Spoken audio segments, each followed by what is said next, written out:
આજે આપણે શ્રાવણ માસની શનિ અમાસ અંગે વાત કરીશું।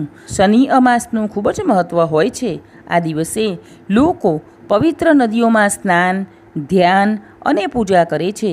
સાથે જ પિતૃઓનું તર્પણ અને પિંડદાન કરવામાં આવે છે।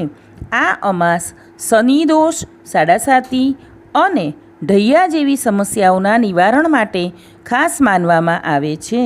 હવે ઉપાયો જોઈએ તો આ દિવસે શનિદેવને સરસવના તેલથી અભિષેક કરવો જોઈએ। વાદળી ફૂલો, કાળા તલ અને અડદની દાળ ચડાવવી જોઈએ। આ દિવસે વ્રત પણ રાખી શકાય છે। અમાસે પીપળાના ઝાડને પાણી પાવું, સૂતર વીંટાળીને પ્રદક્ષિણા કરવી અને પીપળાના વૃક્ષ નીચે દીવો પ્રગટાવવો જોઈએ। પવિત્ર નદીમાં સ્નાન કરીને સફેદ વસ્ત્રો પહેરીને પિતૃ તર્પણ કરવું જોઈએ। આજનો દિવસ કાલસર્પ દોષના નિવારણ માટે ઉત્તમ મનાય છે। આજના દિવસે મુશ્કેલીઓમાંથી મુક્તિ મેળવવા માટે હનુમાન ચાલીસા, શનિ ચાલીસા અને શનિ સ્તોત્રના પાઠ કરવા જોઈએ।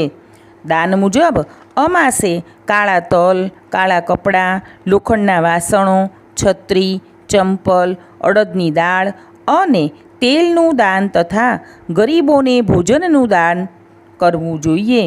આજે શું ન કરવું તે જોઈએ તો આ દિવસે જૂઠ્ઠું બોલવું નહીં, છેતરપિંડી કરવી નહીં, કોઈનું અપમાન કરવું નહીં। આજે શ્રાવણ માસનો છેલ્લો દિવસ હોવાથી બને તેટલો વધુને વધુ શિવ મંત્રોનો જાપ કરવો જોઈએ। હવે શનિ અમાસની કથા સાંભળીશું। વ્રત કરો કે ન કરો પરંતુ કથા અવશ્ય સાંભળવી જોઈએ। શનિદેવે તપસ્યા કરીને ભગવાન પાસેથી વરદાન મેળવ્યું હતું કે તે લોકોને તેમના કર્મો અનુસાર ફળ આપશે। એકવાર એક રાજાએ શનિદેવનું અપમાન કર્યું, પરિણામે શનિદેવે રાજાનું ધન, રાજ્ય અને પરિવાર બધું જ છીનવી લીધું। આથી રાજાને પોતાની ભૂલ સમજાઈ। પછી વિદ્વાનોએ રાજાને શનિ અમાસના દિવસે શનિદેવની પૂજા કરવાની સલાહ આપી।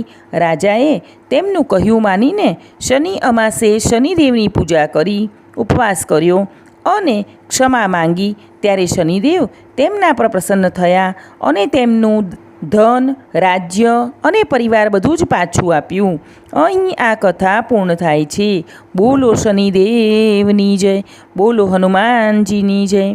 આમ અમાસને દિવસે શનિદેવ, હનુમાનજીની અને પિતૃદેવની પૂજા દ્વારા તેમના આશીર્વાદ મેળવીએ।